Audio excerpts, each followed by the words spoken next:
पहिल्यांदा माझ्यासोबत आदरणीय बसवराज पाटील साहेब उपस्थित आहेत। माझ्यातर्फे या ठिकाणी माझ्यातर्फे वचन घेण्यासाठी आणि आपल्याला विश्वास देण्यासाठी आदरणीय बसवराज पाटील साहेब मानले।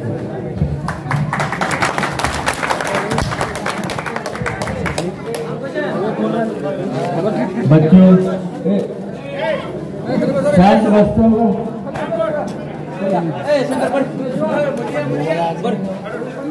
राम कृष्ण हरी। अरे आवाज जोरात करू द्या। राम कृष्ण हरी। माननीय आमच्या पक्षाचे जिल्हा अध्यक्ष साहेब उमेदवार भालेरावजी शिवाजीराव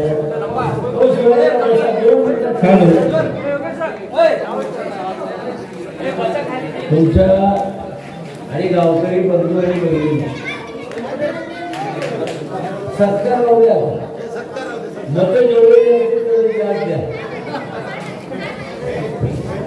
एक तर सगळ्यात पहिल्यांदा तुमच्याकडे यायला उशीर झाला त्याच्याबद्दल मी माफी मागतो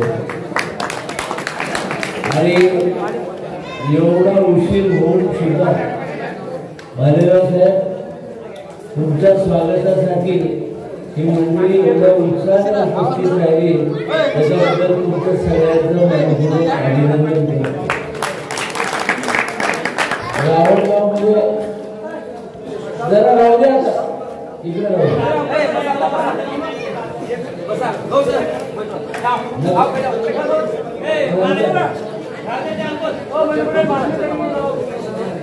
रावणगाव मध्ये भालेराव साहेब तुम्ही सांगितलं मी काहीतरी बोलावं वचन द्यावं। ही परिस्थिती बघितली लोकांचा उत्साह बघितल्यावर यांच्याकडून आपण काहीतरी शिकून जायचं हे तुम्हाला मत द्यायसाठी थांबले। तुम्हाला काही मार्गदर्शन करावं लागतं। आता कुणाचं नाव घ्यायचं नाही मी बोलतो भालेराव साहेब नमस्ते ठीक आहे।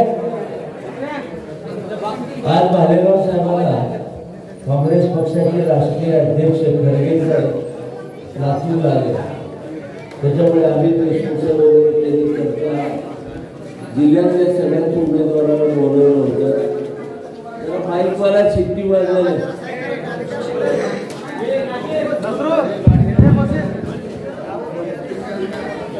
त्याच्यामुळे तुमच्याकडे यायला उशीर झाला। खरं म्हणजे तुमचा ऐकायचा मूड नाही माझा बोलायचा मूड नाही तर कशासाठी नाही की तुमचा उत्साह एवढा चांगला आहे त्यात तुम्हाला सांगायची काय गरज आहे असं मला वाटतं। तरी पण मी दोनच गोष्टी सांगणार की काठीना घ्यायला कुठे रे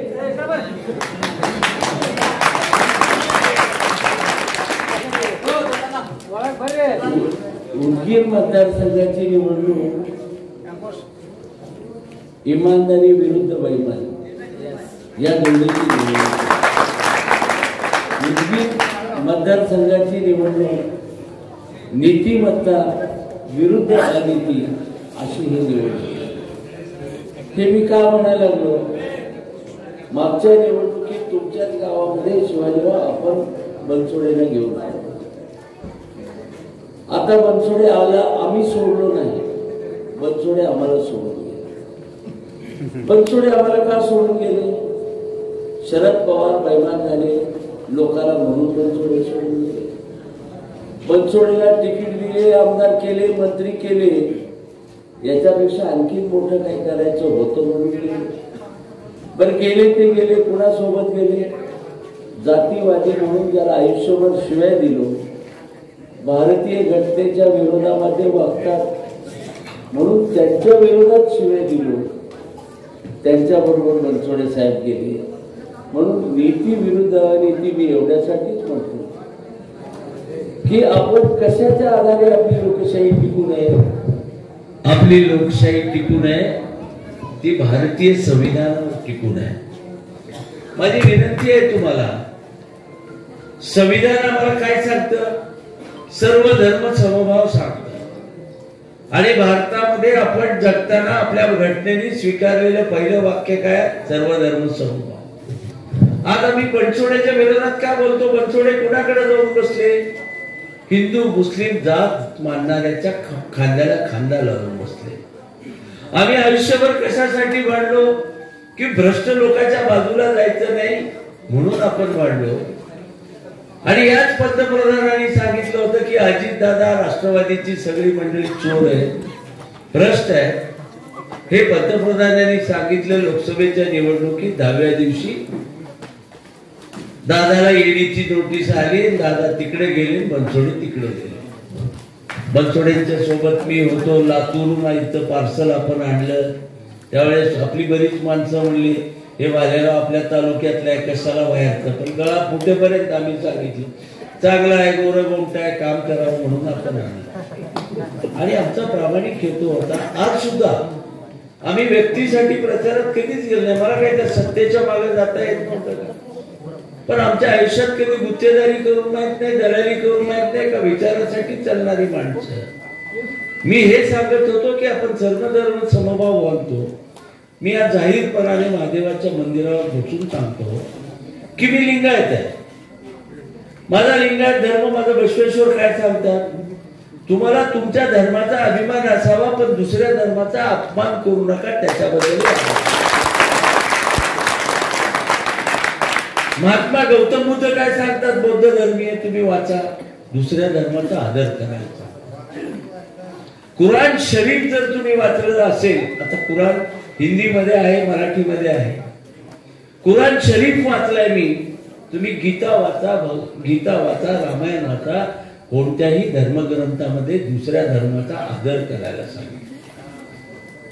इंसान को इंसान समझो और अल्लाह की देन से सबको अपने साथ बराबर लेके चलो, ये कुरान शरीफ की. पण दुर्दैवाने मी जर दुसऱ्या धर्माला शिवाय द्यायला लागलो तर मी बसवेश्वराचा अनुयायी नाही. आपण ज्या भूमीत जन्मलो ते छत्रपती शिवाजी महाराजांची भूमी आहे. छत्रपती शिवाजी महाराज हे वंशाने राजा नव्हते, कर्तृत्वाने राजा झाले. रयतेचा राजा म्हणून कुणाला मिळाला असेल तर जगामध्ये फक्त छत्रपती शिवाजी महाराजांना मिळाला. हे राजे सत्ता गाजवण्यासाठी नाही तर रयत म्हणजे शेतकरी, शेतकऱ्यांचे राजे हे त्यांच्या शेतकऱ्यांसाठीच्या कामाबद्दलचे झालेले राजे. पण आज ही भारतीय जनता पक्षाची माणसं त्यांच्या बाजूला जाऊन अजितदादा आणि बनसोडे बसले. तुम्हाला कोणत्याही धर्माचा अपमान कधी सहन करू. मुस्लिम धर्मामध्ये सगळ्यात मोठा ते नबीला मानतात. नबी म्हणजे आपल्या भाषेत सांगायचे तर देव.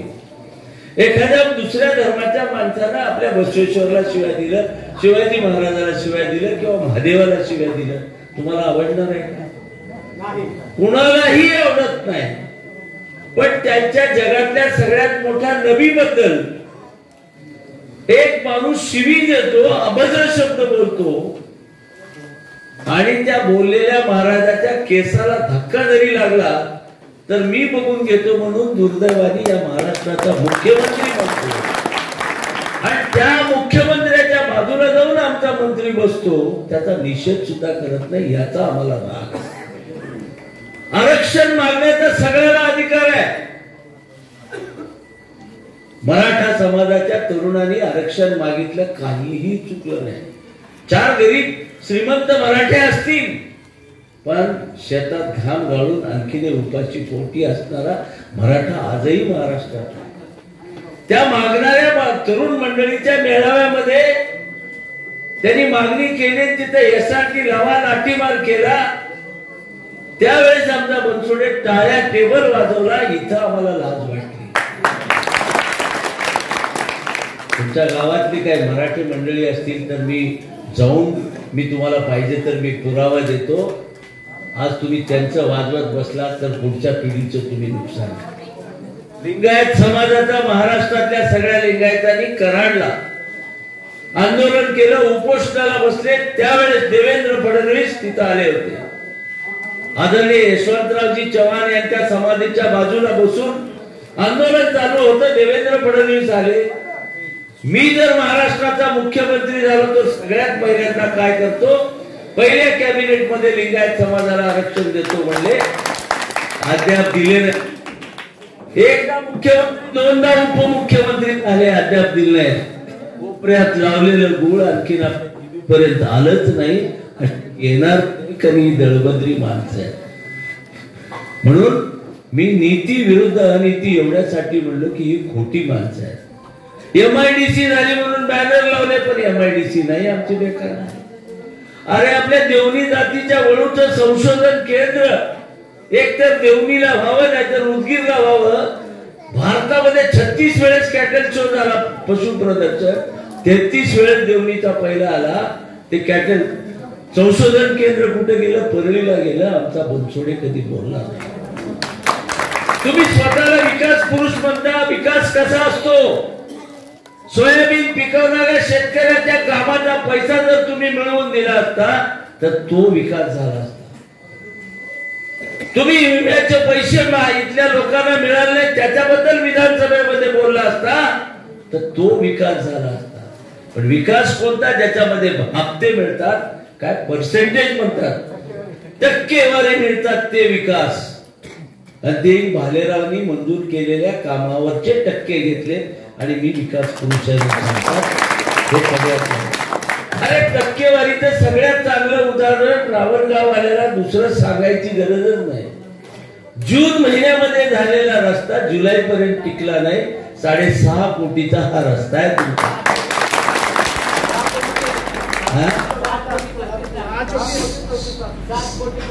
6 कोटी 34 लाख. आता कॉन्ट्रॅक्टरचं नाव मी घेत नाही, त्याचे किती हप्ते दिले वगैरे वगैरे मी घेत नाही. हेच प्रकार. तशीच उद्घाटन एकीकडे होऊ लागले, खालच्या मजल्याला आणि वरच्या मजल्याचं पाणी गळायला लागलं. की अनेक उदाहरणं आपल्याला एवढंच म्हणणार आहे की विकास कोणता. माझी आई बहीण रस्त्यानं फिरू लागली तर तिच्याकडे वाकड्या नजरेनं कुणी बघू नये एवढी कायद्याची धाक असावी, तो विकास. यांचा आमदार पोलीस स्टेशन मध्ये येऊन गोळ्या घालतो, त्याच्या बायकोला पुन्हा निवडणुकीला तिकीट दिले. बेलापूरची घटना असेल, चाकूरची घटना असेल, अरे माझी आई बहीण रस्त्यानं जाते त्यावेळेस जर तुम्ही वाकड्या नजरेने बघितलं तर तुमची आग तळपायाची आग मस्तकाला होते. त्याच्याबद्दल कधी बनसोडे बोलले. त्यांना विधानसभेमध्ये बोललं पाहिजे. तुम्हाला आठवतं का एकदा पोतराज झाले नागपूरच्या अधिवेशनामध्ये? पोतराज कशासाठी झाले? माझ्या समाजाला न्याय मिळाला पाहिजे, भले मी उघड्या अंगाने गेलं तरी चालतं. ही भूमिका भालेरावची आहे. जॅकेट घालून स्वतःला विकास पुरुष म्हणून लोकांकडून टाळ्या वाजवून घेण्यामध्ये विकास नाही. विकास सामान्याच्या अश्रू पुसण्यामध्ये. म्हणून मी अधिक लांब लचक भाषण करत नाही. जसं हे 6.5 कोटीचं आहे, त्यातले किती कोटी कुणाकडे गेले ह्याचा हिशोब तुम्हाला माहिती आहे. 1 किलोमीटरला 1 कोटी धरलं तर कसला रस्ता होईल हो. त्या बायला उन्हाळ्यात गेलं तर टायर फुटून जावं एवढं कडक रस्ता होऊन जावं. टायर फुटायच्या तिकडेच गेले, त्यांचे किस्से फुटायला लागलेत कारण मध्ये नोटा दाबून दाबून ठेवायला. आता ते नोटा घेऊन तुमच्याकडे यायला लागलेत. मी तुम्हाला विनंती करतो, आता तर त्यांनी फार वेगळं काम केलंय. समाजाचे दलाल नेमले. बसवराज पाटील तुम्ही जावा अनुमानाला एवढे पैसे द्या. प्रत्येक समाजाला विकत घेण्याची ही हिंमत किती मोठी आहे. लोकांना तुम्ही दलाल समजता.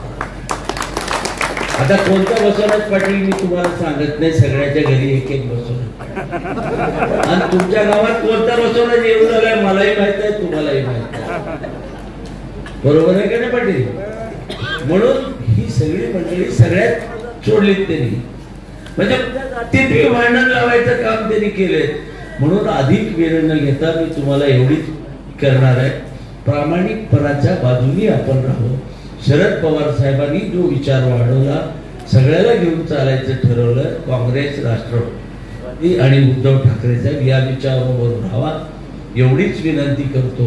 तुम्ही खरं म्हणजे लोकसभेला बहुमत दिले तर 200-250 मताचं, याच्यापेक्षा जास्त द्यावं एवढी विनंती करतो. पाटील तुमचा हात जोरात बाप दाद्यापासून उचललेला आहे. जरा इकडे तिकडे घरात झाले त्यांना बी नीट समजावून सांगा बरं का? सांगा जरा. मला वाटतं एवढं एवढा तुमचा जोश आहे, तुम्ही सगळेजण सकाळी तुतारी वाजवणाऱ्या माणसाच्या पुढलं बटन दाबावं एवढी विनंती. बोलत बोलत लांबलं, आता त्याला मी काय करू, आता तुम्ही बोलावं अशी विनंती. आता ज्यांनी आपल्याला खरोखरच चांगलं मार्गदर्शन, आपले नेतृत्व आदरणीय बसवराज पाटील या ठिकाणी आपल्या जिल्ह्यात मान्यवर गावातील सर्व ग्रामस्थ वामनराव पाटील, शिवशंकर पाटील, महादेव पाटील, बालाजी पाटील, इसान पटेल, नागनाथ जवळगे, श्रीधर बिरादार, राहुल बेळे, विजयकुमार कुंडुमंत्री, माधव पाटील, गावातील सर्व मतदार बंधू आणि भगिनी, आता तुम्हाला मी काही जास्त सांगायची गरज नाही, कारण मी तुम्हाला नवीन नाही, तुम्हाला नवीन नाही. गेल्या 10 वर्षामध्ये तुमची अविरतपणे मी सेवा केलेली आहे आणि या ठिकाणी आदरणीय बसवराज पाटील साहेबांनी तुम्हाला योग्य ते मार्गदर्शन केलेलं आहे. परंतु रात्र वैद्याचे दुश्मन तेज आहे, डावपेचाचं राजकारण आहे. आता पाटील साहेबांनी सांगितल्याप्रमाणे आपल्या गावात दलालाचा सुळसुळाट त्या ठिकाणी निघणार आहे किंवा निघालेला असेल, आणि जर असं काही घडलं तर आपलं जे हाताचं जे पवित्र मतदान आहे हे जर असते तर हे फार दुर्भाग्य आहे. तुम्ही थोडस बाजूला ते थोडं इकडे तोड करा, त्याचा या साईडला घे. म्हणून तुम्हाला या ठिकाणी विनंती, थोडं या ठिकाणी तुम्हाला विनंती करायला हवी की 20 तारखेला मतदान आहे आणि 20 तारखेच्या मतदानाच्या अगोदर मला फक्त 14 दिवस अगोदर उमेदवारी डिक्लेअर झालेली आहे. आपल्या जळकोट आणि उदगीर तालुक्यामध्ये आणि उदगीर शहर असे सगळे गावं पकडून जवळपास 250 गाव आहेत. त्या 250 गावामध्ये 14 दिवसामध्ये कसं फिरायचं तुम्ही विचार करा. आता 14 दिवसामधून 3 दिवस आदरणीय शरदचंद्र पवार साहेबांच्या सभेसाठी आम्हाला लागले. त्या 14 दिवसातून 3 दिवस कमी करा. अध्यक्ष महाराज किती राहिले? 11 दिवस. आता 11 दिवस 250 गावं कसे फिरायची ही मोठी चिंता निर्माण झालेली आहे. आता मी तुम्हाला फक्त एकच विनंती करायला हवी की तुमच्या गावात एक वचननामा आम्ही त्या ठिकाणी पाठवण्याचा प्रयत्न केला. मिळालाय का नाही माधवराव? वचननामा म्हणजे 10 वर्षात आपण जी कामं केलेली आहेत ते वाचलंय का?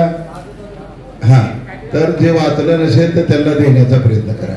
आपण जी कामं केली तीच कामं या ठिकाणी सध्याचे जे काही मंत्री म्हणून काम केलेले जे महाशय आहेत ते सगळे अमितभाई पूर्ण काम आपण केले आणि तो सांगतो की मी केलं. आता तुम्हाला प्रश्न विचारतो, आपण एखादी घर बांधायचं म्हणलं तर वर्ष, 1.5 वर्ष, 2 वर्ष लागतात. एखादी चांगला घर टामटूम बंगला बनवायचा झाला तर. आता 10 वर्षात जी मी कामं केली, नॅशनल हायवे असतील, लिंबुटीचं पाणी असेल, शहरातील रस्ते असतील, गाव जोडणीचे रस्ते असतील, नॅशनल हायवे, या सगळ्या इमारती, फक्त 2 इमारती त्यांनी केल्या. कारण त्या 2 इमारती कोणत्या? एक पोलीस स्टेशन आणि गेस्ट हाऊस. बाकी बस स्टँड आपलंच आहे, ती बी काही बरोबर वेळेवर झालं नाही. आपल्याच काळात मंजूर झालं, सुरू पण झालं, त्यानं जागा हडप करण्यासाठी तेही तशाच पद्धतीने पेंडिंग ठेवलं. तहसीलची इमारत तर तुम्हाला सांगितली, पंचायत समिती आणि पोलीस स्टेशन, ह्या ज्या शासकीय इमारती आहेत त्या सार्वजनिक विकास नाहीये. कारण त्या ठिकाणी सरकारी ऑफिस आहेत, ते सरकारचे कर्मचारी येतात, सर्व सरकारी कर्मचारी पगार घेतात आणि त्यांची ड्युटी करतात. त्यांचा आपलं काय संबंध आहे? हा, आपलं हॉस्पिटल, आपलं बस स्टँड, आपला रस्ता, आपल्यासाठी पाणी, आपल्यासाठी विद्युत, हे जे सार्वजनिक काम आहेत, शेतकऱ्यासाठी पीक विमा, या सगळ्या गोष्टी जर आपण विचारात घेतल्या तर गेल्या पंचवार्षिक योजनेमध्ये एका तरी शेतकऱ्याला पीक विमा मंजूर झाला का? झाला का? कशाचं कारण आहे? कारण ह्या महाशयांनी 1100 कोटी रुपयाचा शासनाने विमा भरलेला आपल्या नावचा जळकोट आणि उदगीर तालुक्याचा 1100 कोटीचा भ्रष्टाचार केलाय. त्यामध्ये यांनी विमानं भाड्याने घेतले त्या कंपनीकडून फिरायला मोठेपणाखाली. पुन्हा परत आपलं हेलिकॉप्टर घेतलेत. कधी गाढव नशिबाला मिळते का नाही माहित नाही, परंतु शेतकऱ्याच्या नावाखाली त्या विमा कंपनीकडून या ठिकाणी विमान, हेलिकॉप्टर, मग तुम्हाला कसं तर मला पैसे मिळतील शेतकऱ्याला पीक विम्याचे? एवढा मोठा भ्रष्टाचार त्या ठिकाणी झाला. एवढंच नाही, आज लातूरला गेलो होतो दुपारी कार्यक्रमाला, अमित भैयाच्या काँग्रेस पक्षाचा कार्यक्रम होता, खरगे साहेब त्या ठिकाणी राष्ट्रीय अध्यक्ष आले होते, आमचे अध्यक्ष सुद्धा त्या ठिकाणी होते. अमित भैया देशमुख हे आदरणीय विलासराव देशमुख साहेबांचे चिरंजीव आहेत. एवढं मोठे राजकारणी घराणं आहे. इमानदारीने सांगतो, महादेवाला साक्षी ठेवून सांगतो, त्यांनी 5 वर्षात पालकमंत्री होते स्वतः जिल्ह्याचे. स्वतःच्या मतदारसंघात त्यांनी प्रामाणिकपणानं आज डिक्लेअर केलं किती पैशाचं काम केले. किती पैशाचं काम केले म्हटलं ऐकलं का तुम्ही? 2400 कोटी रुपयाचे. किती? 5 वर्षात 2400 कोटी. आणि हे बहादर म्हणतोय बघा, हा आमदार झाला, 6 महिने तर सरकार बनलं नाही, पळून फिरले. आणि 6 महिन्याच्या नंतर ह्यानं मंत्री झाला, राज्यमंत्री, आणि नशिबाला करोना आला. आणि करोनाच्या काळामध्ये 2 वर्ष नाक तोंड बंद करून फिरल्यात का नाही? 2 वर्ष नाक तोंड बंद करून फिरल्यात. आणि त्यामध्ये मग आता मला सांगा, हे एवढे सगळे कामं झाले असतील का? कुणाला तरी खरं वाटावं, लबाडाचा अवतान जेवल्याशिवाय खरं नाही. गावानं किती गावात सरपंचाला बनवाबनवी केला का काय केला माहिती नाही. एका गावाला 10, 20, 25 कोटी रुपये खर्च केलाय म्हटलंय. आणि कशाचाच कशाला पत्ता नाही. 1-2-3 गावात गेलो, त्या गावात गेल्यानंतर ते 2-3 सरपंच माझ्याकडे आले, म्हणे साहेब आम्हाला माहितच नाही म्हणे, आणि आम्हाला याच्यामध्ये त्याच्या जाहीरनाम्यामध्ये असं लिहिलं की इथं 22 कोटी रुपये खर्च झालाय म्हणे. मी म्हटलं मग 22 कोटीचं काय केलं माहित नाही का तुम्हाला? इमानदारीने साहेब काय माहिती नाही, लोक मारायला गेलेत म्हणे गावात. म्हणे गावात तुम्ही सरपंच 22 कोटी दिले म्हणून कुठे गेल्यात 22 कोटी म्हणून घरावर लिहिलेल्यात, विचार करायला. मी म्हणलं हे तर आता अजून सुरुवात आहे. अशा पद्धतीनं 6500 कोटी रुपये ह्या माणसाने खाल्लाय असं म्हणतात. अमित भैया देशमुख साहेबांनी सांगितलं की महाराष्ट्रामध्ये 288 मतदारसंघामध्ये एकमेव असा मतदारसंघ आहे, उदगीर मतदारसंघ, त्याच्यात सर्वाधिक भ्रष्टाचार झालेला आहे, सर्वाधिक. आणि हा भ्रष्टाचार जर या ठिकाणी एवढ्या मोठ्या प्रमाणात झाला असेल तर बसवराज पाटील म्हटल्यासारखं आता आपल्या गावात लक्ष्मी दर्शन देण्यासाठी त्यांनी प्रयत्न केलाय. कारण त्याला माहिती आहे आता मतदान मिळणं आपणाला. मग आता काय करावं लागेल? वेगवेगळ्या समाजात ते दलाल तयार केले त्यांनी, आणि त्या दलालामार्फत पैसे वाटपाचं काम सुरू करणार आहे. मी तुम्हाला सांगतो, त्याच्या बापाच्या घरचं काही सोयाबीन विकून देणार नाही, आणि माझी काहीच तुम्हाला हरकत नाही. तुम्ही पोटातलं पाणी हलू दिलं आणि काटा काढणारा मला माहित आहे. कसा काढायचा आहे ते काढा, गावाच्या कडेला उभा टाका. जर आलात रंगात रंग तर करा भंग, काही आमची काही टेन्शन नाही. परंतु नादात जाऊन तिकडे फसचाल आणि माझं मोठं गावाच्या बाहेर काढचाल. असला काही नाटक झाला तर मग माझा बी कार्यक्रम नाही. तर त्यासाठी तुम्हाला मी विश्वास द्यायला आलो. आपल्या रावणगावामध्ये जी कामं आहेत करायची, खरं तर तुम्हाला मी मागे आलो होतो त्यावेळेस भरपूर काही बोललोय. अजून एक 4-5 गावाला जायचं आहे, म्हणून तुम्हाला फक्त विनंती करायला आलो. रावणगाव हे इमानदारीने दत्तक घेऊन तुमची मरेपर्यंत सेवा करतो, काळजी करू नका. तुमच्या रस्त्याचा प्रश्न, निवडणूक झाल्या मी आमदारकीची शपथ तुम्ही जर मला घ्यायला पाठवलं, शपथ घेऊन येऊ जो कोणा तरी रोडवर काम चालू झालेलं असेल, तुम्ही काळजी करू नका. त्याच्या बापाला चांगलं काम केल्याशिवाय सोडणार नाही, त्याची काळजी करू नका. आता फक्त तुम्हाला मला विश्वास द्यायचा आहे. किती जरी बोललो तर काही कमी नाही. ते नाव्याचा उकरला तर केसच निघतात, डोक्याचे केस कापलेले. तर त्याच्यामुळं तुम्हाला अधिक न बोलता तुम्हाला मला विश्वास द्यायचा आहे. आता आमचे बसवराज पाटील कुठे गेले का? हा फोन आला. बसवराज पाटील आहेत, आमचे शिवाजी अण्णा आहेत, जिल्हा अध्यक्ष आहेत, बरेच सगळे आमचे कार्यकर्ते आहेत. सगळ्यांना तुम्हाला मी विनंती करतो, हे बघा ही मशीन आहे, 20 तारखेला मतदान आहे. अशा तिची मशीन टेबलवर ठेवलेली दिसेल. ह्या तुम्हाला 2 नंबरवर माझं नाव आहे, सुधाकर संग्राम भालेराव. तिथे एक ब्लॅक अँड व्हाईटचा माझा फोटो आहे. त्या फोटोच्या पुढे तुतारी वाजवणारा माणूस ही निशाणी आहे. त्याच्या समोर हे 2 नंबरचं बटन असं दाबल्यानंतर तुम्हाला लाईट लागणार आहे. त्यानंतर तुमचा आशीर्वाद मला या ठिकाणी मिळणार आहे. म्हणून तुतारी वाजवणाऱ्या माणसाच्या समोरील बटन दाबून मला तुम्ही तर विजयी कराल ही मला अपेक्षा आहे. परंतु एवढ्यावर थांबून चालणार नाही, कारण मला आता गावात सगळे फिरता येणार नाही. म्हणून सगळ्याला माझी विनंती आहे, ज्याचे ज्याचे पाहुणे रावळे नातेवाईक हितसंबंध मित्र जिथं जिथं ओळखी आहेत त्यांना तुम्हाला सांगावं लागेल की बाबा भालेराव साहेब तुमच्यापर्यंत पोहोचतील का नाही सांगता येत नाही. 11 दिवसामध्ये ते बिचारा 250 गावापर्यंत कसा पुरेल. आणि आता तुम्ही 11 दिवसात गाव कसे करू तुम्हीच सांगा. मी फिरायला काय नाही, मी दिवसभर फिरेल, पण वेळ तर पाहिजे.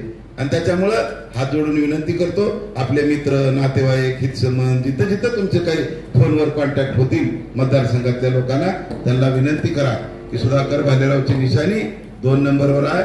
तुतारी वाजवणारा माणूस या ठिकाणी आपण आशीर्वाद द्यायचा आहे. अशा पद्धतीचा आपण निर्णय घ्यावा. आणि तो जर निर्णय घेऊन मला जर त्या ठिकाणी आशीर्वाद देणार असाल आणि सगळ्या तुमच्या नातेवाईकाला मित्राला सांगणार असाल तर 2 हात वरी करून मला आशीर्वाद द्या. म्हणजे मला कळेल सर्वांनी जर मला 2 हात वरी करून आशीर्वाद दिला तर मला समाधान वाटेल. मी म्हणेन रामकृष्ण हरी, तुम्ही म्हणा वाजवा तुतारी. रामकृष्ण हरी, रामकृष्ण हरी. मी सर्वांना माझ्या मित्रांना सगळ्यांना सांगतो उभ्या आयुष्यात तुम्हाला कोणालाच विसरणार नाही. अजिबात काळजी करू नका. हे फार महत्वाची निवडणूक आहे, सर्वांगीण विकासाची निवडणूक आहे. जीवनामध्ये जर आपण मला जर आशीर्वाद दिला तर तुमची अविरत सेवा करेन एवढी मी या ठिकाणी विनंती करतो. सगळ्यांना ज्या ज्या कामाची उणीवा भासतील ते सर्व कामं हॉस्पिटलचं असेल, रस्त्याचं असेल, पाण्याचं असेल, जे जे काही काम आहे ते 100% करून देण्याची जबाबदारी या ठिकाणी मी सर्वानुमते या ठिकाणी घेतो. आणि आपला आशीर्वाद भरभरून मला रामगावातून मिळाल्याशिवाय राहणार नाही असा आशावाद या ठिकाणी मला निर्माण झालेला आहे. त्यामुळे सर्वांच्या चरणावर माझे 2 शब्द अर्पित करतो.